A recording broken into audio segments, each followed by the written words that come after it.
अगर धरती अपना रोटेशन बंद कर दे तो हमारे सामने कैसी परिस्थितियां होती?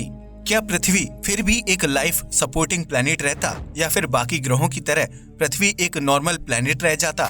हम जानते हैं कि पृथ्वी का घूमना धीरे धीरे धीमा हो रहा है, लेकिन क्या होगा अगर किसी कारणवश या फिर कहें एलियंस अचानक ही पूरी तरह से हमारे ग्रह के स्पिन को रोक दें? हाय दोस्तों, मैं हूं शिवराम सिंह और आज हम जानेंगे कि क्या होगा अगर हमारी पृथ्वी घूमना बंद कर दे। अगर आप सोच रहे हैं कि धरती के रोटेशन से शायद ग्रेविटी पर प्रभाव पड़ेगा और इंसान गिरने लगेगा, तो अच्छी खबर ये है कि ऐसा कुछ भी नहीं होने वाला। अगर पृथ्वी का घूमना बंद हो जाए तो हम गिरेंगे नहीं। हाँ, ये जरूर है कि हमारा ग्रह तेजी से एक इनहॉस्पिटेबल बन जाएगा। पृथ्वी के अचानक रुक जाने से आधा ग्रह सूर्य की गर्मी का सामना करेगा, जबकि आधा अंतरिक्ष की ठंड का। ग्रह का ठंड और गर्मी महसूस करना भी इस सवाल पर निर्भर करता है कि रोटेशन कब तक के लिए रुकने जा रहा है। इस स्थिति को हमें दो नजरिए से देखना होगा। पहला वो जिसमें पृथ्वी लंबे समय के लिए रुक जाए, और दूसरा वो जिसमें धरती केवल कुछ सेकंड्स या मिनट के लिए ही अपने रोटेशन को रोक कर रखे। पहली परिकल्पना में अगर हम मान लें कि धरती 42 सेकंड्स के लिए रुक जाए और फिर से अपना रोटेशन शुरू करे, तो इसका परिणाम ये होगा कि वातावरण फिर भी घूमता रहेगा। ऐसे में इसमें मौजूद हवाएं काफी तेज गति से चलेंगी, लगभग 1670 किलोमीटर पर आवर की, जो कि पृथ्वी की रोटेशनल वेलोसिटी है। हवाओं की इतनी तेज गति से चलने से अर्थ क्रस्ट भी कट जाएगा। ग्रह के अचानक रुकने का असर ठीक वैसा ही होगा जैसा कि एक गाड़ी के रुकने का होता है। जब आप उस पर ब्रेक लगाते हैं, अर्थ की स्पिन पर लगा ब्रेक आपको हवा में तेजी से उछालेगा। ये स्पीड अर्थ की रोटेशनल वेलोसिटी जितनी होगी। हालांकि ये गति काफी तेज होगी, पर उतनी भी तेज नहीं होगी कि ये स्पेस में ऑब्जेक्ट्स को उड़ा सके। पृथ्वी एक परफेक्ट स्क्वायर बन जाएगी, क्योंकि पृथ्वी के आकार में पाया जाने वाला उभार इसके रोटेशन के कारण है। यह बल्ज यानी उभार भूमध्य रेखा और महासागरों के साथ पाया जाता है।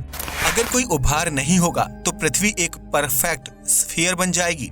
ऐसे में सभी कॉन्टिनेंट आपस में मिलकर सुपर कॉन्टिनेंट का निर्माण करेंगे और नॉर्थ और साउथ पोल्स पर नई महासागरों का निर्माण होगा। हाँ, ये जरूर है कि पृथ्वी केवल 42 सेकंड के लिए घूमना बंद करेगी।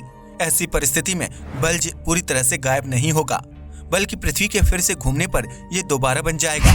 लेकिन वो 42 सेकंड काफी होंगे धरती पर प्रलय को बुलावा देने के लिए। अगर पृथ्वी ने 42 सेकंड के लिए घूमना बंद कर दिया तो हवाई जहाज को कुछ समय के लिए एटमॉस्फेयर की हाई विंड का सामना करना पड़ेगा। विमान इसे सहन नहीं कर पाएगा और दुर्घटनाग्रस्त हो जाएगा, जिससे इसमें मौजूद यात्री मर जाएंगे। केवल 42 सेकंड में सागर का पानी सुनामी लाकर जमीनी सतह पर तबाही मचा देगा। ये तबाही ज्यादा इसलिए होगी क्योंकि 42 सेकंड बाद जैसे ही पृथ्वी अपनी एक्सिस पर घूमना शुरू करेगी, सागर वापस अपनी जगह ले लेंगे। पानी की ऐसी उठापटक भारी मात्रा में जानमाल का नुकसान करेगा।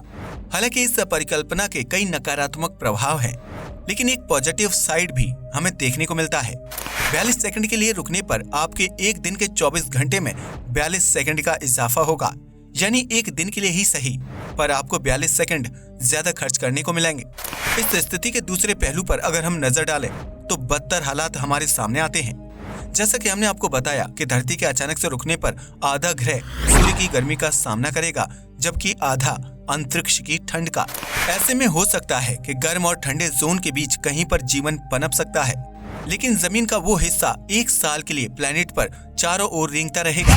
इस स्थिति को आसानी से समझने के लिए चलो मान लें कि महासागर कोल्ड साइड पर फ्रीज नहीं होंगे और गर्म साइड पर इवेपोरेट नहीं होंगे।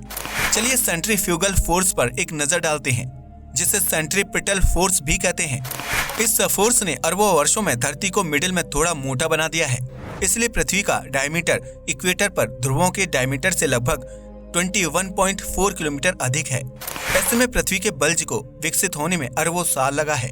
अगर पृथ्वी अपनी एक्सिस पर घूमना बंद कर देगी तो ओशंस इक्वेटर से पोल्स की ओर चले जाएंगे और इक्वेटर पर एक विशाल मेगा कॉन्टिनेंट का जन्म होगा।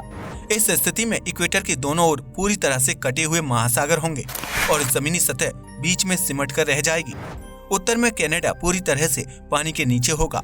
इस देश के अलावा आज का पूरा ग्रीनलैंड, साइबेरिया, एशिया और यूरोप के उत्तरी मैदान पानी के नीचे होंगे, लेकिन स्पेन ज्यादातर इस बर्बादी से बच जाएगा। भूमध्य रेखा के दूसरी ओर एक नया दक्षिणी महासागर की शुरुआत होगी। सागर आज के कैनबरा के पास होंगे। अफ्रीका मेडागास्कर में शामिल हो जाएगा, जबकि ऑस्ट्रेलिया, न्यू गिनी और इंडोनेशिया में एक साथ जुड़ जाएंगे। इस स्थिति में जिस वर्ल्ड मैप को आज हम देखते हैं वो पूरी तरह से बदल जाएगा। राहत की सांस लीजिए कि इंसानी सभ्यता शुरुआती दौर में खत्म नहीं होगी, लेकिन इसके खतरनाक प्रभाव धीरे धीरे स्थिति को बद से बदतर कर देंगे। आज के लिए बस इतना ही। वीडियो पसंद आया हो तो इसे लाइक और शेयर कीजिए, साथ ही चैनल को सब्सक्राइब कीजिए। जय हिंद दोस्तों।